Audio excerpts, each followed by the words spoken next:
નમસ્કાર મિત્રો, ફૂડ દિનેશ કુકિંગમાં આપનું સ્વાગત છે। આજે આપણે બનાવીશું રસાવાળું તીખું અને ટમટમતું બટાકાનું શાક।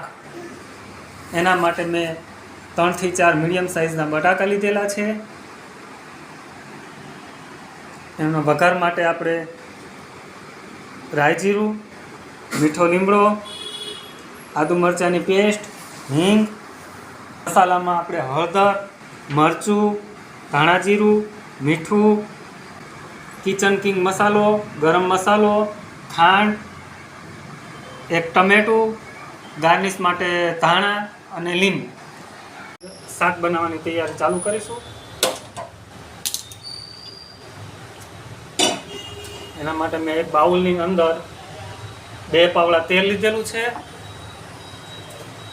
તેલ ગરમ થઈ જાય એટલે આપણે એમાં વઘાર કરીશું।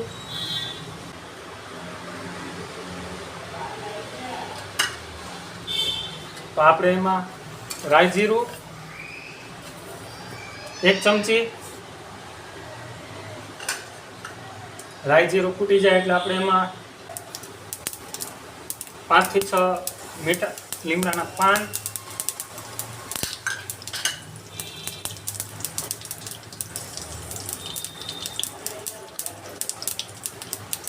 આદુ મરચાંની પેસ્ટ,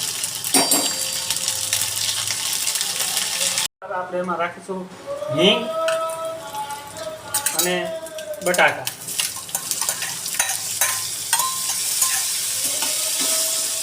આને સરખી રીતે મિક્સ કરી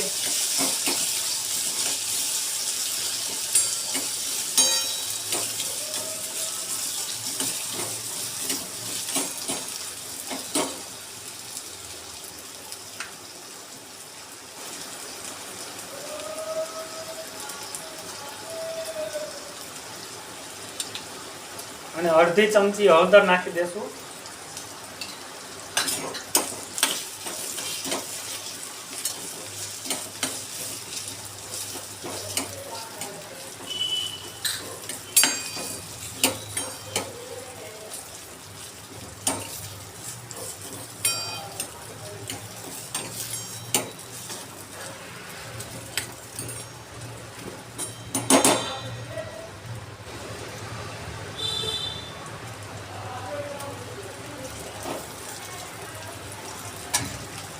અને થોડી વાર આપણે હાઈ ફ્લેમ પર પાકવા દેશું।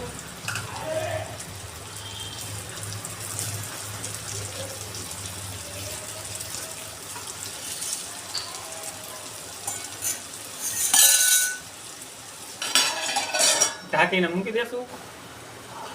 સ્વાદ અનુસાર મીઠું નાખીશું,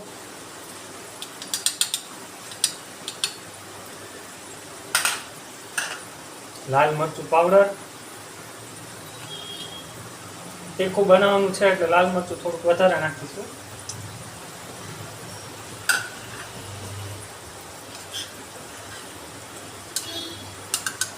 ગરમ મસાલો,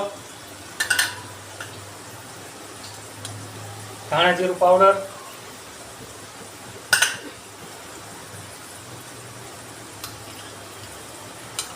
કિચન કિંગ,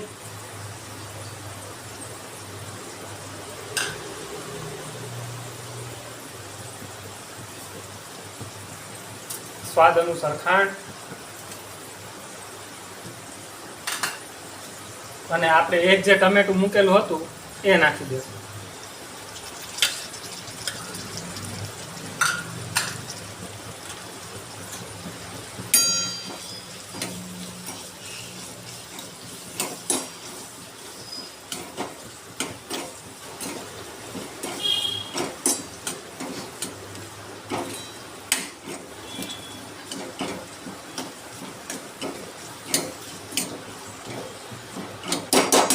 આપણે રસો બનાવવા માટે પાણી નાખીશું।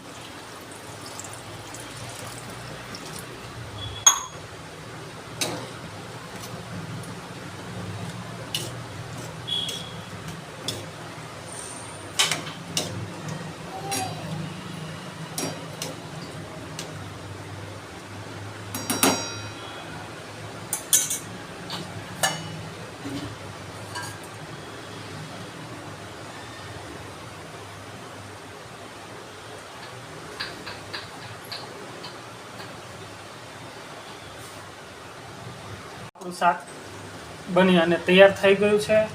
તો આને આપણે સર્વ કરીશું. એ પહેલાં આપણે ખટાશ માટે લીંબુ નાખવાનું બાકી છે, એ નાખી દઈશું. અડધું ફાળું લીંબુનું નાખશું.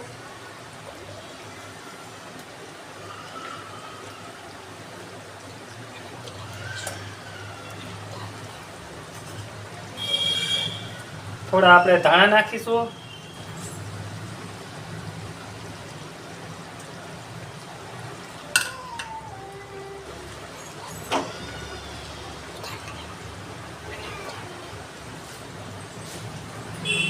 તો મિત્રો આપણું શાક કમ્પ્લીટ થઈ ગયું છે ને આપણે એને આવી રીતે આમ સર્વ કરીશું. આપણે શાક ખાવા માટે કમ્પ્લીટ તૈયાર છે.